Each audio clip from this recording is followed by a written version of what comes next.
한자 공부가 즐거워지는 시간, 가일라이크 한자.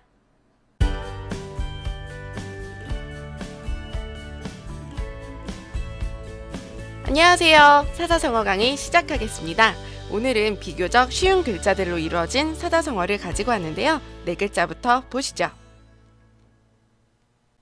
부수 확인해 주시고요. 오늘의 글자들 7급, 준7급, 5급, 준5급으로 구성되어 있습니다. 전체 독음 읽어보겠습니다. 유명무실이라고 읽는 사자성어이고요. 잘 알려진 내용이니만큼 각각의 글자도 정확하게 알아두시는 것이 좋겠죠? 첫 번째 글자부터 보겠습니다. 있을 유라는 글자고요. 아래에 있는 달얼이 바로 부수 부분입니다. 그리고 위에는 열십자가 살짝 변형된 모습이 결합되어 있네요. 보통 위쪽에 이 열십자는 손수의 변형으로, 그리고 아래에 있는 달얼자는 고기육의 변형으로 보는데요. 이렇게 따져보면 고기를 가지고 있는, 소유하고 있는 모습이라고 볼 수 있죠. 신체 또는 장기와 관련된 글자들에 달얼이 들어가 있는 경우가 굉장히 많습니다. 그때의 달얼은 하늘에 떠 있는 달이 아니라 고기육이 변형된 육달얼이라고 부르는 부수입니다.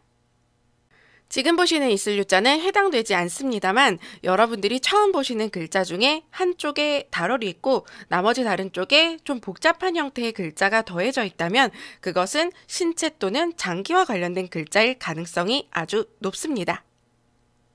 이어서 활용 예시 보도록 할게요. 유권자와 유해입니다. 유권자의 권은 권세권, 그리고 자는 사람자 또는 놈자라고 하는 글자를 쓰는데요.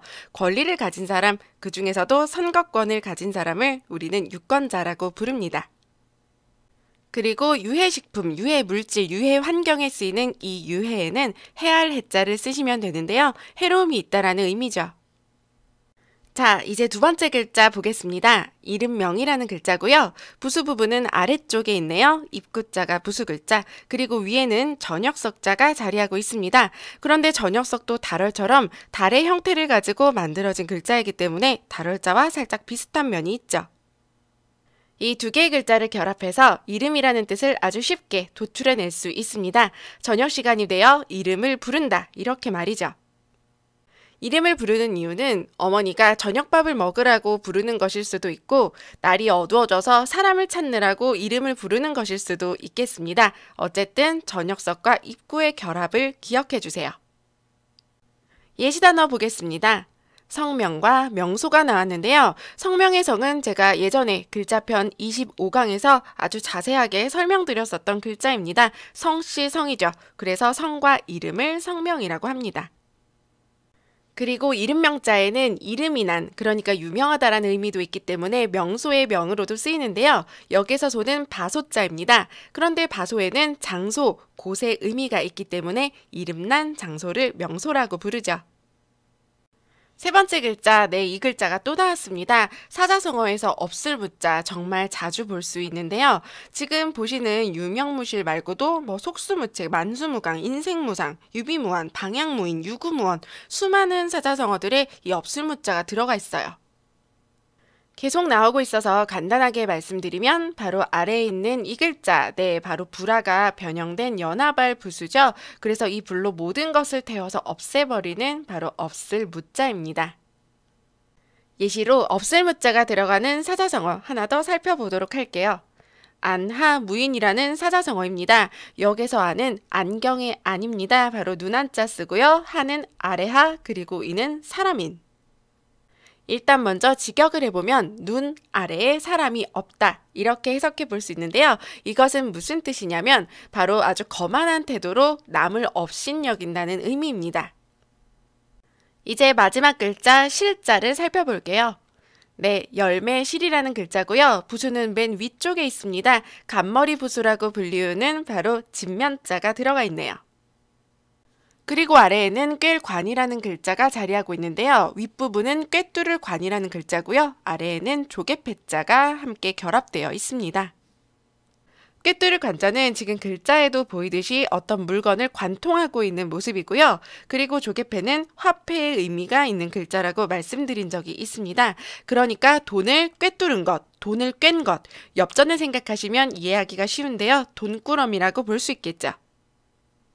그래서 이 돈꾸러미 깰간자와 집을 의미하는 간머리 부수가 합해져 열매가 속이 꽉 찬 것처럼 집에 재물이 넉넉하다, 가득하다 이렇게 볼 수 있습니다.